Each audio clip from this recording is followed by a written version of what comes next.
Hi everyone and welcome to this week's Digital Marketing News. We have a lot of news from Google, Bing and more. Google has been spotted testing local ads in auto-suggest searches on Google Maps. In a search for seafood restaurants, there was an ad for a local Red Lobster restaurant. Google has confirmed that this is a new experiment to find ways to improve the advertising experience. However, they did say that there are no specific announcement right now, and it's not clear how these ads are currently powered, whether it's a local ad or whether it's using location extensions, but this may be a placement that's available in the future.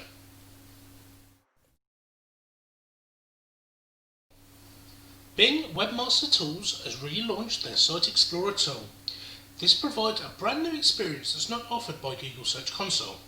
Site Explorer arranges your site into folders and subfolders to reflect your whole site structure. This will allow you to review your site as a whole or at a super granular level. Within each folder you'll find information from recent crawls around your site. This will include clicks, impressions and backlink counts.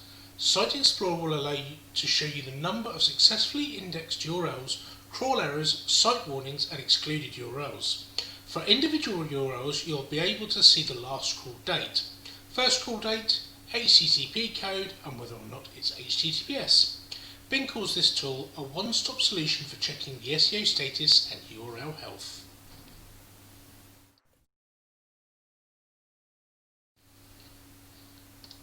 Google is trying to make search more sophisticated and user-friendly.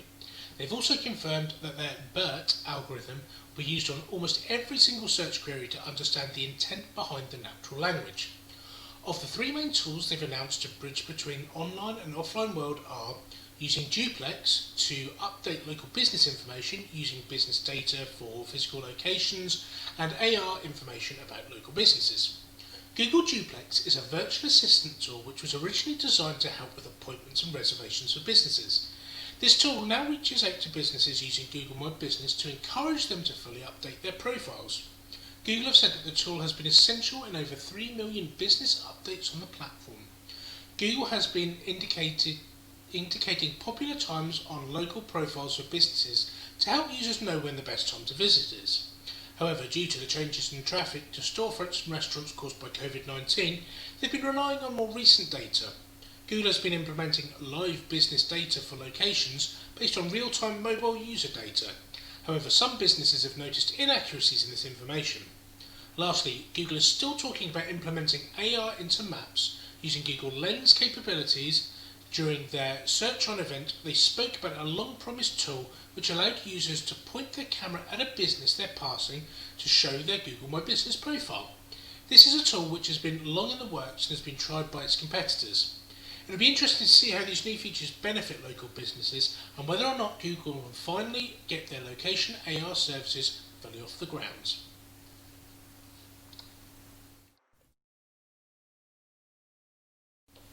WordPress will announce a new feature for Twitter called TweetStorm. This tool will allow users to publish blog posts to Twitter. Initially, users were excited by this tool, however that quickly changed when the downsides of this feature were considered. This is a new feature that was intended to get content in front of a new audience without having to direct them off the platform.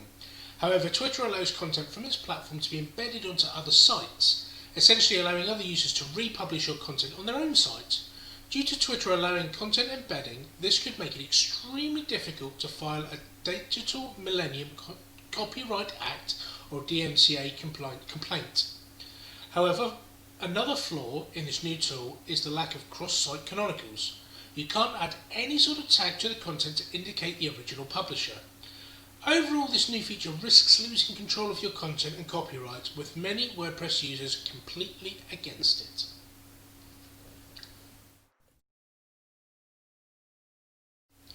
Instagram have added yet another means of monetization for its creators, this time in the form of fan badges. These badges initially have been rolled out to a group of about 50,000 creators for use on Instagram live streams. Creators will be able to offer these badges to fans to purchase, allowing them to stand out in the comments and show their support for the creator. A similar version of this has been long available on Twitch and YouTube. On Instagram, users will be able to pay between 99 cents, $1.99 or $4.99 Presumably the different prices will offer different user features. Instagram have said the fan badges will also give users access to special features such as a place on the creators list badge holders and access to a special hearts badge. During the first rollout of badges, Instagram have stated they will temporarily match earnings from badge purchases. They will then look at the potential revenue share and format that in the future. Instagram have also expanded their IGTV ads to more creators. However, this still isn't available to all advertisers yet.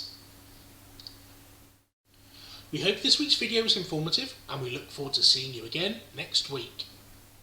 Don't forget to get these updates straight to your inbox. Subscribe using the link in the description.